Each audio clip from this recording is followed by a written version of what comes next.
তাহলে 1 টাকার ভাড়া 1 টাকা 20 পয়সা হতে পারে, অর্থাৎ 20% বাড়তে পারে, অর্থাৎ 15% বাড়তে পারে, 10% বাড়তে পারে। 80% কি করে বাড়বে? এইটা তো হতে পারে না। সাধারণ মানুষের উপর তো পড়বে। তেলের দামের অজুহাতে তেল বাড়ানো হলো 15%, আর সেই তেলের জন্য ভাড়া বাড়ানোর প্রস্তাব করা হলো 80%। এর থেকেও অন্যায় অবিচার আর কি হতে পারে? যারা এই ধরনের মূল্যবৃদ্ধির প্রস্তাব দিতে পারে, এর আগেও তারা এগুলো করেছে, পরিবহন ধর্মঘট করেছে, এর আগেও সরকার তাদেরকে নিয়ন্ত্রণ করতে পারেনি। বিআরটির উপরে তাদের নিয়ন্ত্রণ, বিআরটিএর এই ব্যবসায়ীদের উপরে নিয়ন্ত্রণ নেই। ব্যবসায়ীরাই বিআরটি, পরিবহন ব্যবসায়ীরাই বিআরটিএকে নিয়ন্ত্রণ করে। তো সুতরাং এই অবস্থা, এই সমস্ত যে এই মূল্যবৃদ্ধির ব্যাপারটি তারা সবসময় সুযোগ হিসেবে ব্যবহার করে আসছে।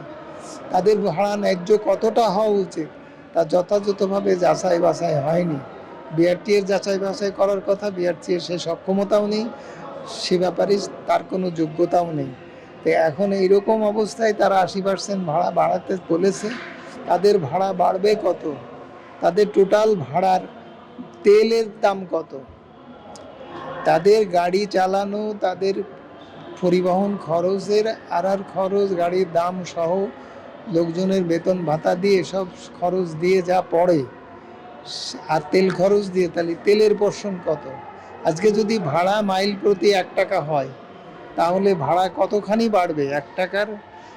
তো সেখানে তো 15% যদি তেল বাড়ে, তো তেলের কন্ট্রিবিউশন ভাড়ায় কতখানি?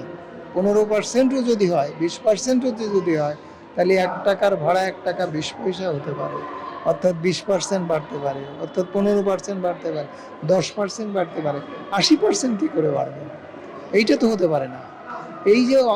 এই যে অসম্ভবকে সম্ভব করা, এই যে এইভাবে সরকারেরকে বাধ্য করে এগুলো করে নেওয়া বা সরকারকে বাধ্য হওয়া, এই অবস্থার প্রতিকার করার সক্ষমতা সব ক্ষেত্রেই দুর্বল হয়ে গেছে।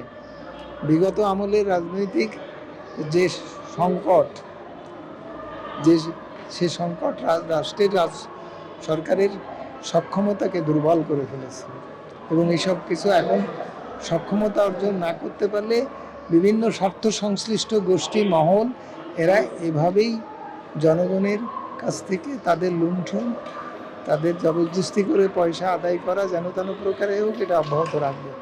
এবং তাতে করে আলটিমেটলি শেষমেশ জাতীয় বিপর্যয় হবে এভাবে যে মানুষের জীবনযাত্রার ব্যয়, সব কিছুর দাম বেড়ে যাবে। ভাড়া বাড়বে, পণ্যের দাম বাড়বে, ওষুধের দাম বাড়বে, তারপরে সব কিছুর সেবার দাম বাড়বে, সমস্ত কিছু, পানির দাম বাড়বে, সব কিছুর দাম বেড়ে যাবে।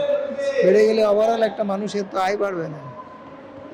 তাহলে সে এই সমস্ত পণ্য বা সেবা না বঞ্চিত হয়ে বা সংকুচিত হয়ে কমিয়ে, ব্যয় কমিয়ে সেগুলো মোকাবেলা করবে।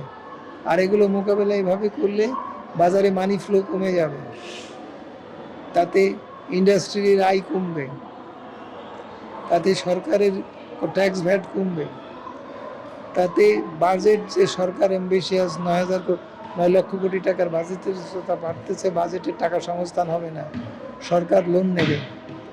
ব্যাংক, সরকার যদি লোন নেয়, তাহলে বেসরকারি খাতে সরকার ব্যবসা বাণিজ্যে লোন দিতে পারবে না, তাহলে ব্যবসা বাণিজ্য আবার পুঁজি সংকটে পড়বে। এতে করে আরও বাজেটের অর্থ সংকলন যখন আরও মানে অসম্ভব হয়ে যাবে, তখন সরকার টাকা ছাপাবে, টাকা ছাপায় টাকার মান কমায় ফেলবে, মান কমায় ফেললে আরও মানুষজনের আয় কমে যাবে। অর্থাৎ যার বেতন 5,000 টাকা, তার আয় এই টাকা ছাপায় কমানোর জন্য তারা টাকার দাম 5,000 টাকা তখন থাকবে না, হয়ে যাবে 4,000 টাকা, 3,000 টাকা, ক্রয় ক্ষমতা কমে যাবে। তো এইভাবে মানুষ ক্রস ফায়ারে পড়বে।